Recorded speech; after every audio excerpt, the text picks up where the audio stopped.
Welcome to Cameron's Conversations podcast. And in today's episode, I thought we'd lean into some weight loss tough love on a subject I really like to talk about, and it's this thing of trying everything. Now, what I kind of want to talk a little bit about, and if you've listened to the episode where I had Lainey on and she absolutely cracked me up because I think she was talking about the champagne and grapes diet, which sadly I'm not going to push on you because if I did, I'd be so busy. I wouldn't be able to move for the amount of clients I'd have, right? But the point is this, is that a lot of people feel like they have tried absolutely everything, but they haven't. And this is a little bit of a harsh truth, but also a bit of a nice one in a way as well. You probably haven't tried everything. You probably have tried a lot of fairly shitty approaches, some slightly better than others, some with a little bit more structure. And actually, most approaches have some value in there somewhere, but there's just, it's too extreme. So an example of that is where people would have low-fat diets, super low-fat diets. Now, for a long-term health perspective, having super low sort of fat intakes isn't great for hormonal health and a bunch of other stuff as well. Not very good for your libido and all these kind of things as well. If you go super low fat, you often as not do see things like, hormonal dysregulation, amenorrhea, loss of periods, etc. All these kind of things can come with it, which is not bueno. That's not what we're looking for at all.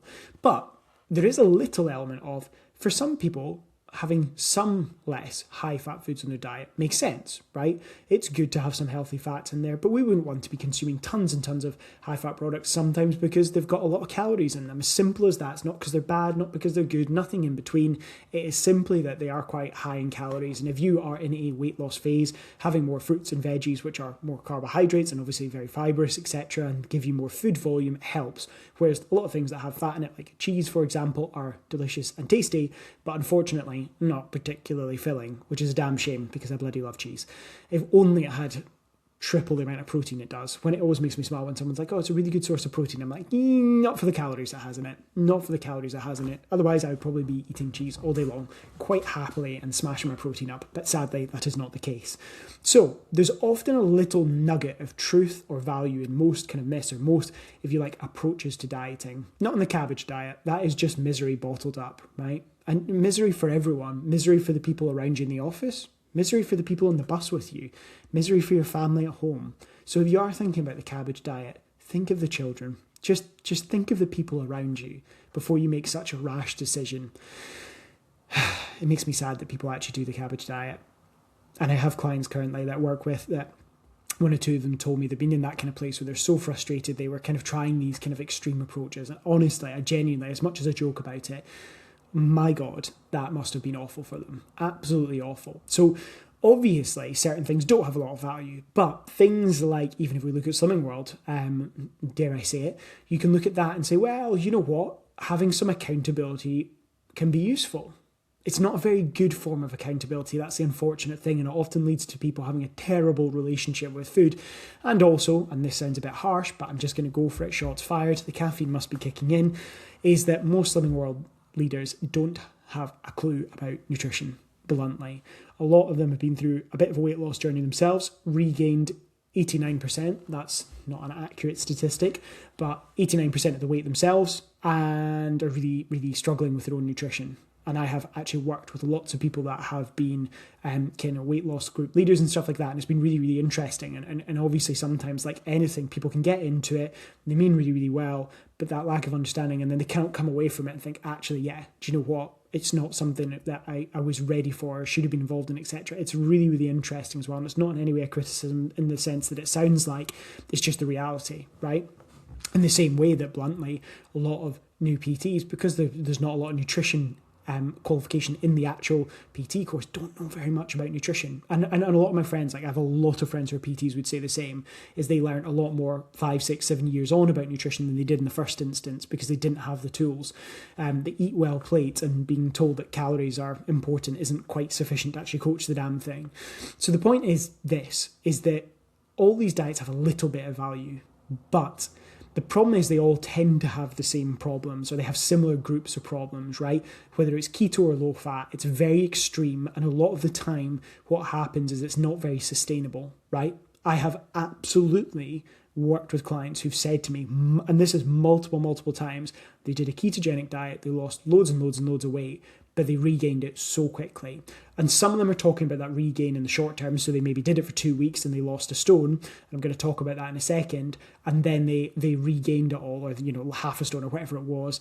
Or the people that kind of did it a bit longer term really stuck it out for a month, 2 months, and lost weight, but then regained it. And it's like, look, in the latter category, if you cut out biscuits, crisps, chocolate, sweets, bread, like pasta, pizza, all these things, like chances are on average you probably will lose weight. That's why ketogenic diet works in part. The other part is to do with the first example where people lose weight really quickly with it, which you do, is that if you go very, very low carbohydrate, you empty out your glycogen stores, and for every 1 gram of glycogen you store, you also store about 3 grams of water. The problem with that is it makes bugger all difference to the way you look, and it just tends to make your energy levels worse, but it is a good way of manipulating weight, and it is sometimes like a low fiber, really low carbohydrate diet is often what like boxers would do, if they're cutting weight for competition. How they'll like sweat it out in a sauna and all these things as well. That's one part of it, but there are other parts with the nutrition that they'll manipulate too. So the point is that it tends to show you that, right? So you see this kind of initial drop. But the problem is, much like the super, super low fat approach, well, what do you do a month on from that? What do you do 6 weeks on? You go to someone's for dinner and you're like, right, well, I can't have any of the carbohydrates here. I can never have an ice cream. I can never have a bar of chocolate. I can never have a pizza. Never have pasta. That sounds awful. And it's not sustainable. And it also demonizes the food group. You think carbs are bad. And the problem is it's doubly compounded, because the second you go and have a glass of water and half a slice of pizza, you see a bit of a spike in weight because your glycogen stores refill. The problem is that has nothing to do with how you look. It's just water weight and glycogen stores that have been depleted.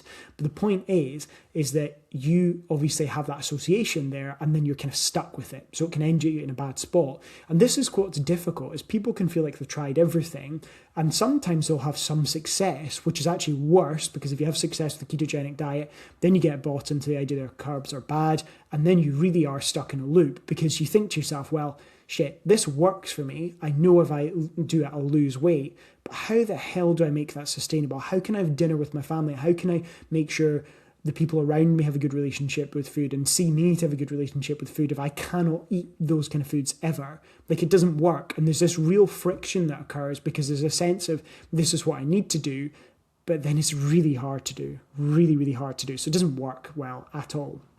So this is where people can really feel frustrated. And then they flip from that diet to another. They try God knows what else diets. You've tried Slimming World, you've tried the ketogenic diet, you've tried low fat and all the rest of it. But the bit I always come into is that most people have never had proper structured accountability or professional guidance, if we want to put it that way.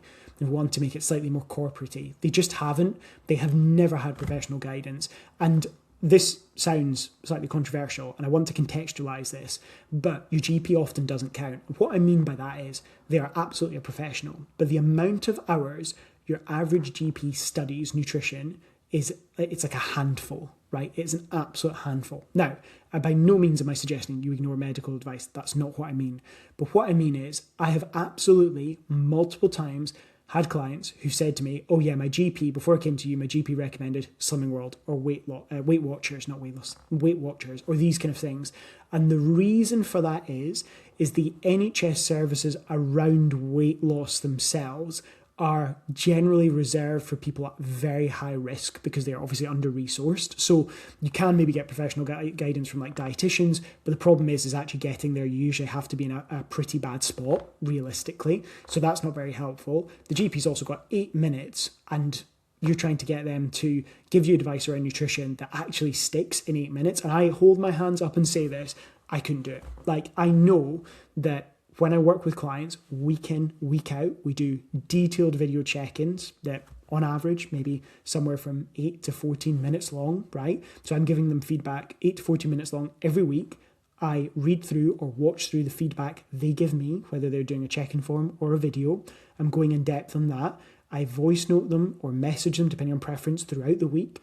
We have constant dialogue. Not when I say constant, I don't mean like I'm pestering them 5 times a day, but a couple of times a week they'll check in if they're struggling with anything. That's how we make the changes. It's so in-depth because it bloody well needs to be. It is not a surface level, oh, here you go, here's your calories, off you go. It doesn't work with nutrition because most of nutrition isn't a target. It's not numbers. Like if someone asks me for a calories target, I'm not going to sit here and pretend as I'm doing something magical with it. I am not. I probably have a better than average way of calculating it to give someone a sensible approach based on their goal. Should we go kind of fast and hard at it first? Should we go a little bit easier? Should we be a bit more gentle? Do we need the right habits? You know, I might look at these things, right? But the actual calorie number is just a flipping number. And even then, I often say to clients, when I calculate it for a client initially, I'm looking at the data. What's the data doing for week 1, week 2, week 3? And I'll change that target often. It's not a little, maybe not a lot, but a little. So the point is that GP only has a tiny, tiny touch point. They don't even spend when I speak to a client on a consultation call initially, right? They don't even get that much time with them to do that, to ascertain what the challenges are. So when you are going into those scenarios and they're just giving you the best you can. So when I'm talking about professional guidance, that's why I don't really include that. I'm not saying that it's not professional guidance because they obviously are qualified medical professionals, but that doesn't make them qualified nutrition professionals. It means they can absolutely comment on things. And when it's medically related, absolutely. But I train quite a lot of GPs. I have a good handful that I coach, right? And a lot of them will say the same and said, my nutrition knowledge isn't that brilliant, like, because it's just not, right? They have an understanding, there's more of a baseline than average, sure, but the confidence to coach other people on it in 8 minutes when you see them once and then don't see them for 6 months, it doesn't work. It's not enough. They're never going to be able to give you enough. You're never going to be able to get questions answered in the way that you need. When I was doing one of the nutrition courses I've done, sort of some CPD, like continual professional development, I've been in courses with doctors and GPs there, which is really, really cool because they've identified within themselves, like, this is a common issue. People struggle with their nutrition. Yeah, I don't have the tools to help them. Like that's the reality. So one of the things I often say is when we've tried everything and everything, you probably haven't had accountability and structure.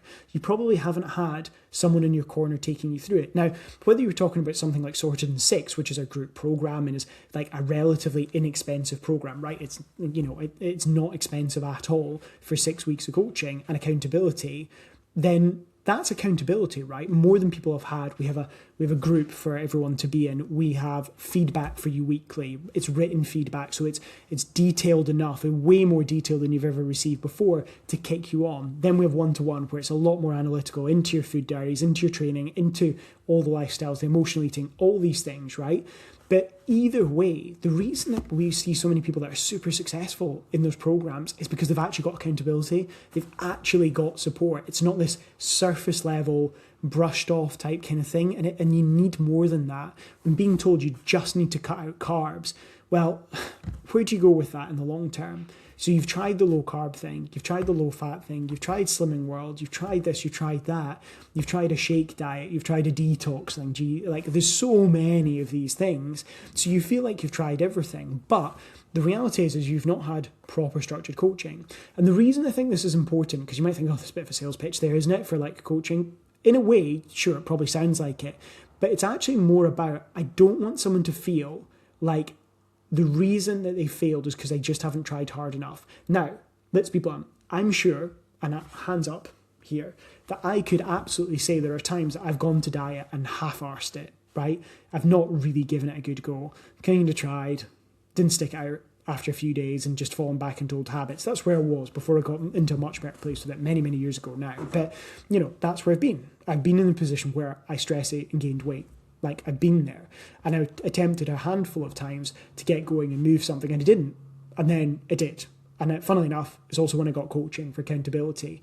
The point is that it's understanding that it's more common than not to fail, and it's not because you've tried absolutely everything. It's because you've tried all the things that don't actually help you, or you've got this very surface level advice. Because a lot of the time, if you actually look at the things that you've changed, if I say to you, right, what did you change with your nutrition? People say, oh, well, I cut out carbs and I had more of this food and more of that food because I didn't really know what else to eat.